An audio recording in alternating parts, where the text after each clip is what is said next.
வாழ்க வளமுடன். Voice of காஞ்சி நேயர் அனைவருக்கும் இனிய மாலை வணக்கம்.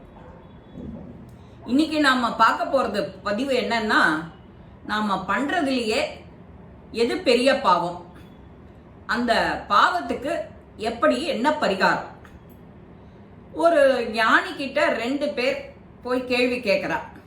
எனக்கு இந்த பிறவி கடல்ல இருந்து விடுதலை வேணும், நான் பண்ணின பாவத்திலிருந்து எனக்கு விடுதலை வேணும், அதுக்கு என்ன பரிகாரம் செய்யலாம், அதுக்கு நீங்க எங்களை வழிகாட்டி அழைச்சிட்டு போகணும் அப்படிங்கிற அவ 2 பேர்.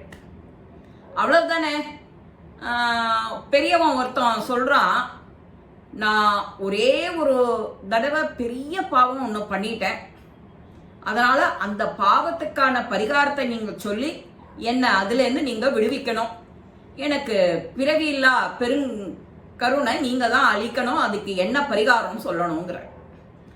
2வதா வந்தவன், நான் சின்னதா ஒரு 1000 பொய் சொல்லியிருப்பேன், சின்ன தவறுகள் செஞ்சிருப்பேன், அதெல்லாம் தவறுன்னு கூட சொல்ல முடியாது, இருந்தாலும் என்ன இந்த ஜென்மாலேருந்து விடுவிச்சிடுங்கோ, அதுக்கு என்ன பரிகாரம்னு சொல்லுங்க அப்படிங்கிறார் அந்த ஞானி கிட்ட இந்த 2வதா வந்தவன்.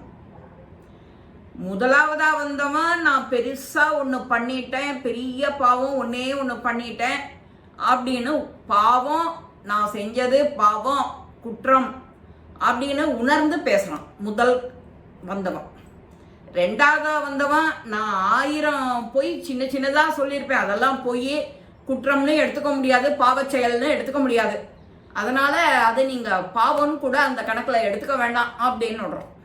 அதை செஞ்சதா அவன் பாவம் குற்றம் அப்படின்னு கூட உணரல, ரெடியா ஆகல. சரி, இவ்வளவுதானே. முதல்ல உள்ள வந்தவனை நீ போய் ஒரு பெரிய பாறை தூக்கிண்டு வா.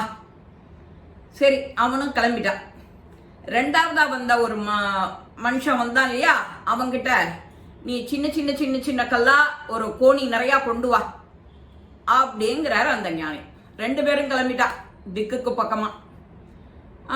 1வதா வந்தவன் ஒரு பக்கம் இடத்துக்கு போறான், ஒரு பெரிய பாறையை பேக்கிறான், எடுத்துன்னு வந்து இவர்கிட்ட பக்கத்துல வைக்கிறான் தூக்கின்னு வந்து.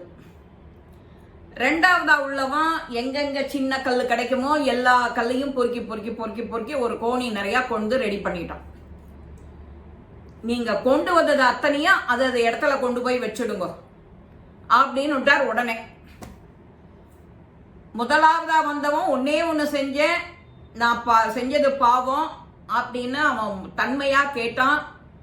அவனுக்கு ஒரே ஒரு பாறை தான் அவன் எடுத்தது, அவனுக்கு ஞாபகம் இருக்கும், திரும்ப அதே இடத்துல கொண்டு போய் வச்சுட்டான்.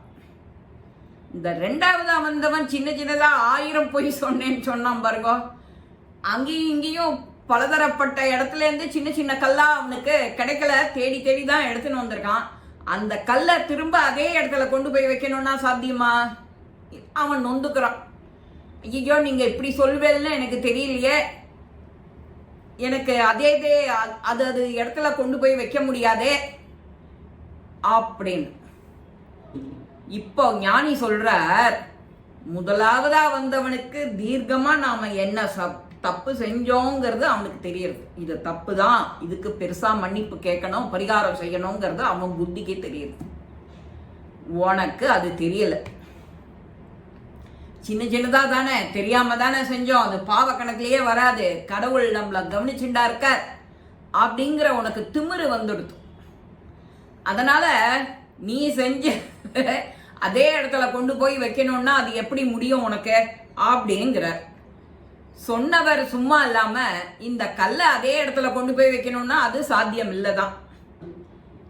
அதனால யாரெல்லாம் பாதிக்கப்பட்டவா உன்னாலன்னு உனக்கு உணரவும் முடியாது. எப்ப நீ பாவம் பண்ணல அப்படின்னு நீ நினைக்கிறியோ, உன்னால பாவம் அடைஞ்சவாளாலையும் நீ உணர மாட்ட, அவ நம்மளாலதான் இந்த கதிக்கு ஆளாயிருக்காங்கிறது உணரல.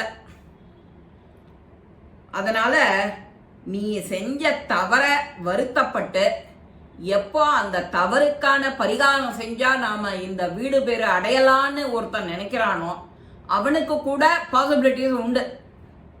எது? இந்த தவறுக்கான மன்னிப்பு உண்டு. ஆனா அந்த தவறுக்கும் மேலா நான் பாவமே பண்ணலன்னு நீ உணராம வேற இருக்க இல்லையா, அந்த உணராமையும் நீ இருக்கிறதுனால உனக்கு இந்த பிறவி துன்பத்தில இருந்து விடுதலையே கிடையாது அப்படின்னு விட்டார் ஞானி இந்த 2வது ஆளா வந்தவனை பார்த்து. நாம ஹிந்துல காசிக்கு இறந்தா முக்தின்னு சொல்றோம். காசிக்கு ஒரு தடவை போறோம், அம்மா அப்பாவை அழைச்சிட்டு போறோம். உன்னால போக முடியல, உனக்கு அதுக்கான சந்தர்ப்பம் கிடைக்கல அப்படின்னா நீ ஒருத்தரை அழைச்சிட்டு போக நீ உதவி பண்ணலாம். பொருள் உதவி, பண உதவி, என்ன மாதிரி உதவியா இருந்தாலும் அவன் வாழ்த்துட்டே போவான் இல்லையா. உன்னை ஏதோ ஒரு மகானுபாவம் புண்ணியமா எனக்கு டிக்கெட் வாங்கி கொடுத்தா நான் போயிட்டு இருக்கேன், போயிட்டு வந்துட்டேன், ரொம்ப சந்தோஷமா இருந்தது, எனக்கு மனசு திருப்தியா இருந்தது. எப்போ அவன் திருப்தி அடைஞ்சு உன்னை வாழ்த்துறானோ அது நன்னாவே இருக்கும் உனக்கு. இந்த மாதிரிதான் எப்போ கோயிலுக்கு போனாலும் நம்ம அக்கம் பக்கத்துல ஒரு 4 பேர் சேர்ந்துட்டு ஒரு கோவிலுக்கு போவோம். அதே கான்செப்ட் தான் இதுலயும். யாரால முடியலையோ, ஒருத்தர் காசிக்கு போறேன், காசிக்கு போயிட்டு ஒருத்தருக்கு துணிமணி எடுத்துன்னு வரணும், தம்பதி பூஜை பண்ணணும், சமாராதனை பண்ணணும், இந்த மாதிரி பண்ணணும்னு நினைக்கும் போது உங்களுக்கு உங்க குடும்பத்திலேயே எட்டின உறவு யாரானு கஷ்டப்படுறா, அவளுக்கு போக முடியல, ஆசை இருக்கு, ஆனா அவ செய்ய வேண்டிய கர்மாக்களும் இருக்கு, ஆனா அவளுக்கு போக கொடுத்து வைக்கல அப்படின்னா அவளுக்கு நீங்க உதவி பண்ணுங்க. உங்ககிட்ட இருக்குன்னா தாராளமா மனசு தான் வேணும், பொருள் இருக்குன்னா மனசு தான் வேணும், அதை கொடுத்து உதவணும். இந்த கலிகாலத்துல நம்ம சமூகத்துல நாம தான் ஒருத்தருக்கு ஒருத்தர் கை கோத்த அழைச்சிட்டு போகணும் எல்லாரையும். இதுவே உனக்கு புண்ணியம்தான். அதே மாதிரி இந்த பாவ புண்ணிய கணக்குலேருந்து நான் பெருசா செஞ்சேன், சின்னதா செஞ்சேன், சின்னதுக்கு அவர் பார்க்கல, என்னன்னா பார்த்துட்டா இருக்காருன்னு.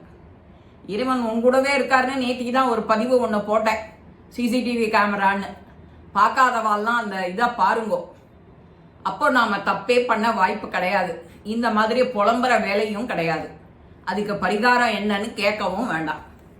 இந்த பதிவு உங்க எல்லாருக்குமே பிடிச்சிருக்கும். லைக் பண்ணுங்க, ஷேர் பண்ணுங்க, பெல் பட்டனை கிளிக் பண்ணுங்க, சப்ஸ்கிரைப் பண்ணுங்க, கமெண்ட்ஸ் பாக்ஸ்ல கமெண்ட்ஸ் போடுங்க. ஸ்ரீ மகா பெரிவா திருவடிகளே சரணம். நல்லதே நடக்கும். ஆனந்தமா இருப்போம் நண்பர்களே. வாழ்க வளமுடன்.